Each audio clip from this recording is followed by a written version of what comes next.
What if the reason you feel exhausted in dating isn't bad luck, but the fact that you've never been alone long enough to hear the truth?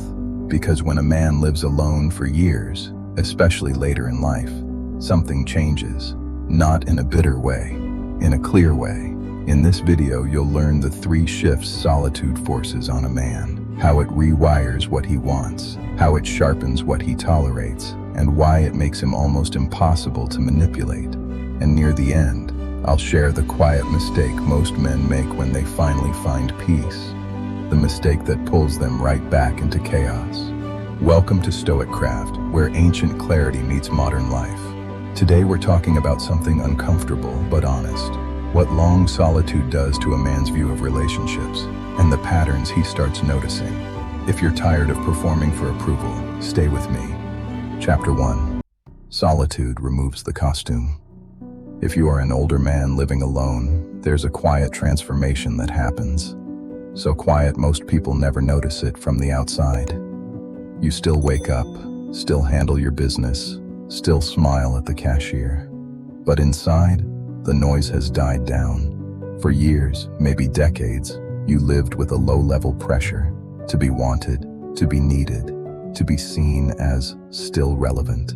A relationship can be beautiful, but it can also become a stage. You're not just living, you're performing, you're managing moods, you're anticipating reactions, you're explaining yourself. Then one day, the house is quiet. No messages to answer, no tension to read, no, "Are you mad at me?" No subtle tests, no expectation that you should be entertaining, romantic, or constantly available. At first, that silence feels like loss. It feels like the world moved on without you. I've heard men describe it like stepping out of a crowded room and realizing their ears were ringing the whole time. The first stretch can be brutal. You reach for your phone out of habit. You hear a laugh in a restaurant and it hits you hard. You start remembering people with a softness you didn't give them when they were actually there. And here's the danger. When you're lonely, memory becomes a magician. Loneliness doesn't replay the truth. It replays the highlight reel. It edits out the arguments, the disrespect, the mismatch. It turns a person into a symbol, comfort, youth, validation, rather than a complex human being. Stoicism teaches a principle that sounds simple but changes everything. Longing clouds judgment. When you want something badly, you don't see it clearly. You see what you hope it is. So solitude becomes a teacher, not by making you strong, but by stripping you down. You learn you can cook your own meal, pay your own bills, solve your own problems, and still be okay. You learn you can sit with your own thoughts without needing someone to fill the space. And that changes how you look at relationships. Because once you know you can survive alone, you stop chasing people to avoid emptiness. You stop confusing anxiety with love. You stop saying yes just to keep someone from leaving. This is not bitterness, it's awareness. A man who has already faced the emptiness doesn't panic when someone threatens to create it. Real life scene, the first shift. Picture this. It's a Friday night. A younger version of you would be restless. You'd scroll your phone, texting around, looking for a plan, anything, because silence felt like failure. But now, you make a simple dinner. You put on a show. You fall asleep early. And the next morning you wake up, calm. That calm becomes a standard, and once calm becomes a standard, chaos looks expensive. Chapter 2. The messy phase. Nobody talks about. Let me say this clearly because a lot of men feel ashamed about it. The early stage of being alone can make you act desperate. Not because you're weak, because your nervous system is adjusting. The early stage can feel messy. Late night restlessness, reaching for your phone out of habit, the quiet feeling too loud. That's normal. Marcus Aurelius used to pull himself back to one idea. Focus on what is in your control, your judgments, your actions, your character. You can't control the fact that the house is quiet tonight, but you can control whether you treat that quiet like punishment or like training. And over time, you realize something almost embarrassing. A lot of the pain of loneliness is not loneliness. It's withdrawal from constant stimulation, texts, arguments, plans, noise, distraction. When the distractions fade, you meet yourself. And at first, you might not like what you find. Regret, grief, anger you didn't process. But if you stay with it long enough, you meet something else. Steadiness. Real life scene. The morning ritual. Here's one of the turning points I've seen over and over.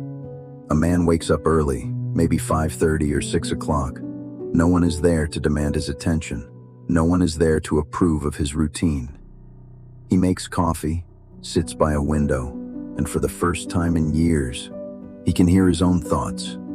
At first it's scary, then it's addictive, because that hour becomes the one place in life where nobody can pull him into their emotional weather. That's when he starts thinking, if I ever let someone into this life again, they have to respect this calm. That's not selfish.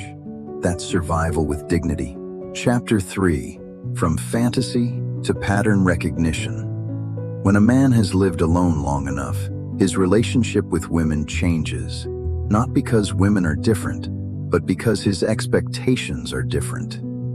In his 20s or 30s, he might have wanted the feeling of being chosen. He might have been drawn to intensity, to the thrill, to the spark. He might have confused volatility with passion. But time alone teaches you something. Intensity is not intimacy. Sometimes, intensity is insecurity wearing perfume. So his perception shifts from fantasy to pattern recognition. He stops asking, is she exciting? He starts asking, is she consistent? He watches how she speaks about other people. He notices whether she takes responsibility or always has a villain in every story.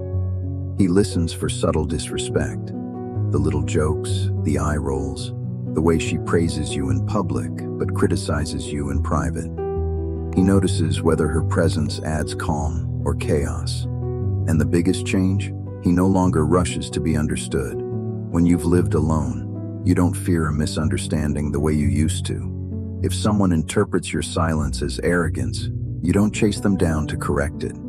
If someone wants drama, you don't audition for a role in their movie. That's why emotional manipulation becomes easier to spot, because many games rely on one thing: your fear of being alone. Real life scene. The test. A woman texts, K. Whatever. No context. No explanation. Just a tiny message designed to pull you into panic. The old you would respond in 10 seconds. What's wrong? Did I do something? You'd start apologizing before you even knew the charge. But the man who's been alone reads it differently. He reads it as a test of control. So he responds calmly. If something's bothering you, tell me directly. If not, I'll talk to you later. No anger, no lecture, just a boundary. And boundaries are shocking to people who are used to managing you through emotion. Stoicism calls this self-command, not dominance over others, command over yourself. Because the person who can't control his reactions is always controllable. Chapter 4. Why he stops chasing chemistry. Let's talk about chemistry, because people worship that word like it's destiny. Chemistry can be real. It can also be a trauma response. If you grew up around unpredictability, hot and cold affection, arguments, emotional volatility, your nervous system can confuse chaos with love. So you meet someone who is inconsistent, and your body goes, this feels familiar. This must be meaningful.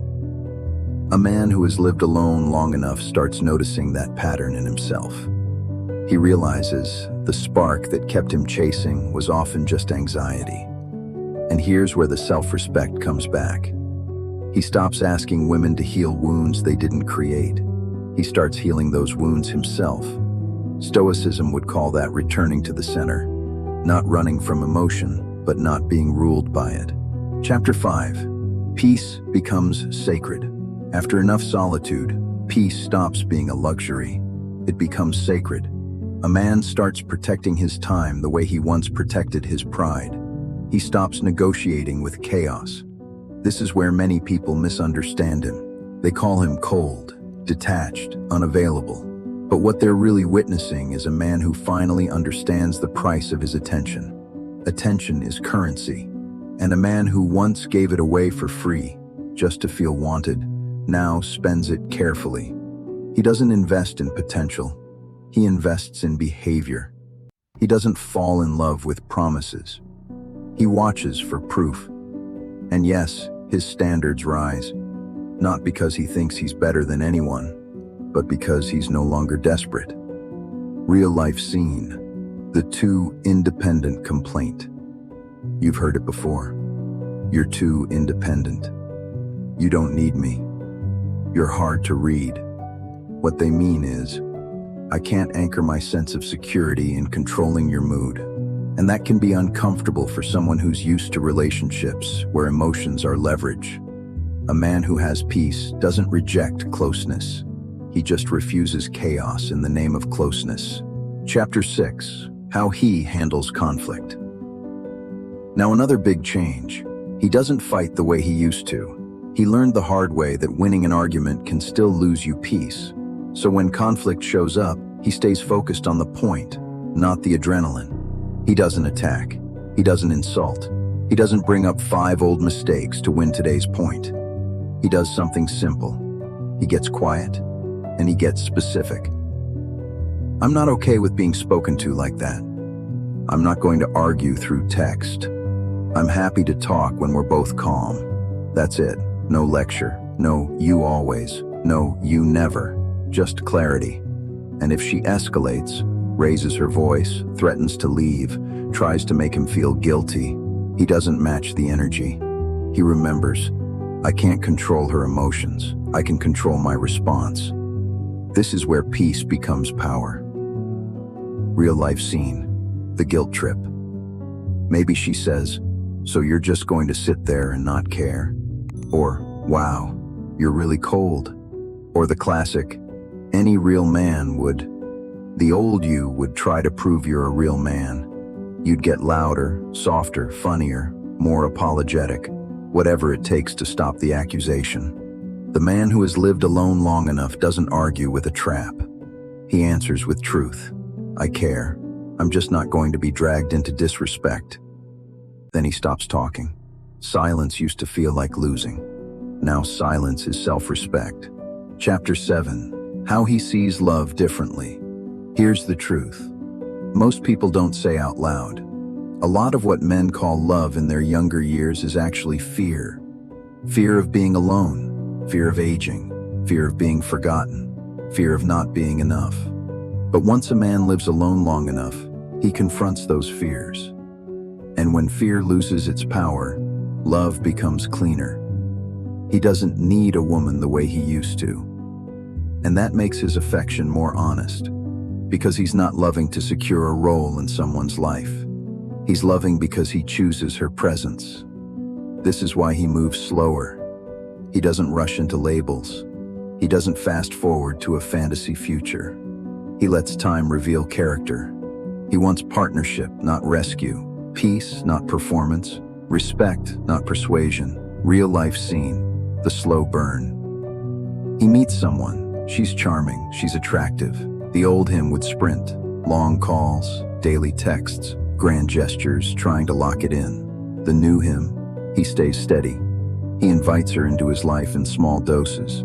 He watches how she handles no. He watches how she reacts when he's busy. He watches whether she can be alone too. Because if she can't sit with herself, she'll eventually demand that you entertain her emptiness. And that's the beginning of resentment. Chapter 8.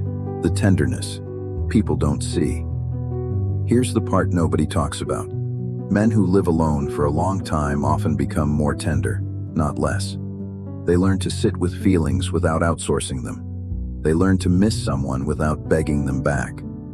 They learn to love quietly, through consistency.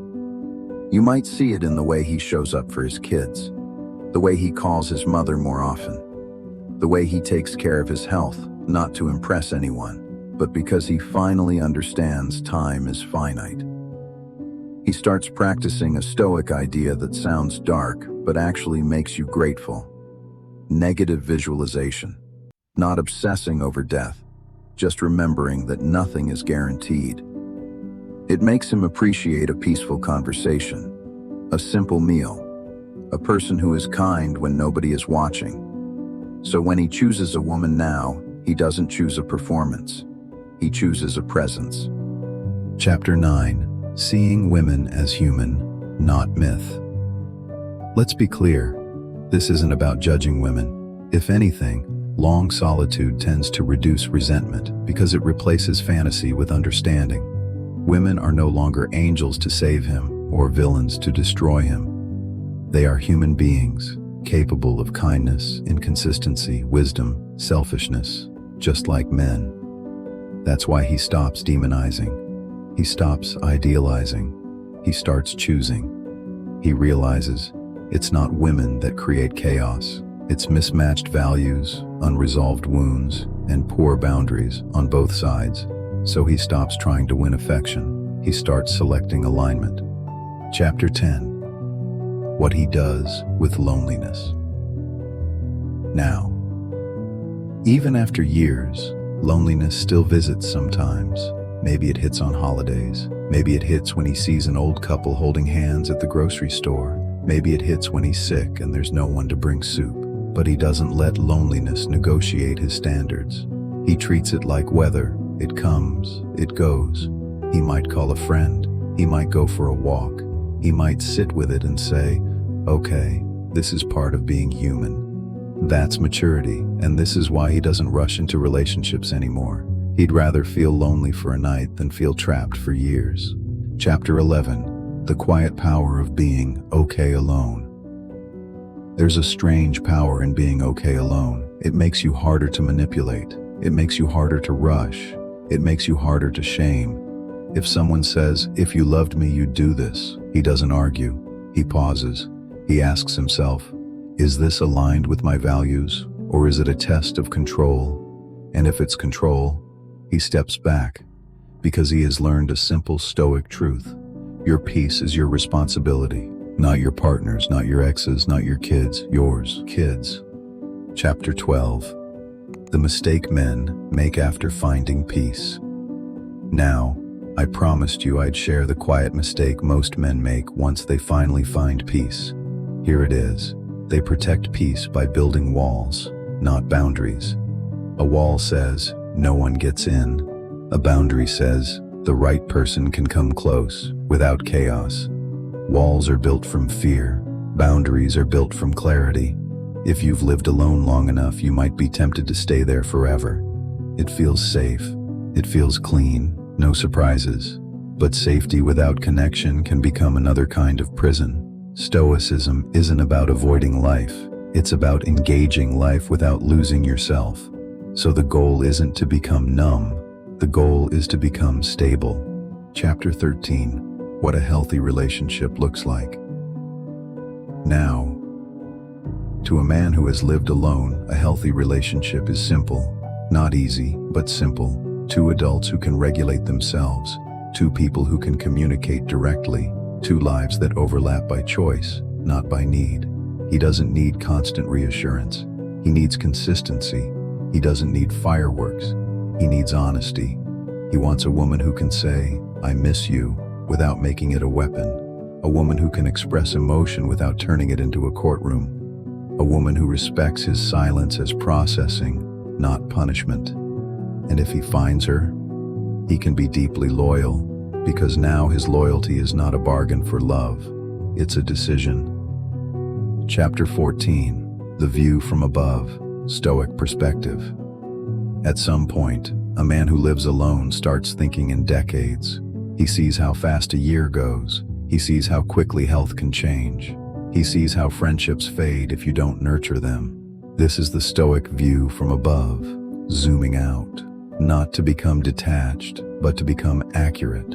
When you zoom out, you stop wasting months on people who are confused about you. You stop investing your best energy into drama. You stop making life decisions based on temporary feelings. You start asking one simple thing. Will this relationship make my life steadier or noisier? That question alone can save years. So, let's recap. Solitude removes the costume. You stop performing. It turns fantasy into pattern recognition. You stop chasing intensity and start demanding consistency. and it makes peace sacred. You stop negotiating with chaos. That's not coldness, that's growth. If this hit something real in you, I'd love to hear it. What's one boundary you wish you had set 10 years earlier? Drop it in the comments. Someone else will read it and feel less alone. And if you want more Stoic clarity for modern life, relationships, stress, respect, and self-control, subscribe to StoicCraft. Because the world isn't getting quieter, so we have to get clearer.